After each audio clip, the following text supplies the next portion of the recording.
The teachers are saying we're open to the idea of reevaluating tenure. We don't want to change tenure, but the way we get it and the way we stay on the tenure track, that we're open to. But there are many who say, you know, you got some teachers there who shouldn't be. I think teachers will tell you themselves that the overwhelming majority really do a great job.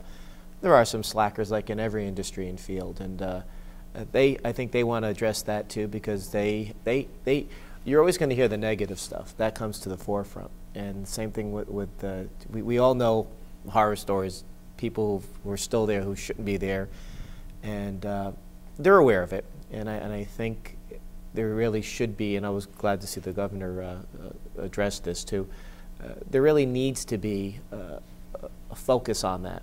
And you know, whether you do away with tenure or not, but it's certainly how you arrive at it is way overdue, because I think teachers themselves will benefit more by that, because again, they sometimes get brought down by the few, you know, the minority, I think, that are slacking.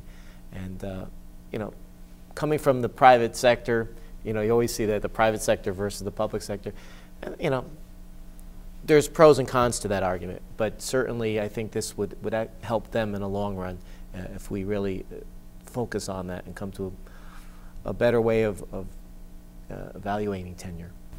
And I agree with, I think Representative Claris is right. I mean, it's a perception of the union is always there. It's in the room. Many years ago, I taught high school history in New York at a district that was 67% minority. So there were kids coming in and out of the class all the time. I was getting kids as late as March, and they had to be there, and they weren't going to pass.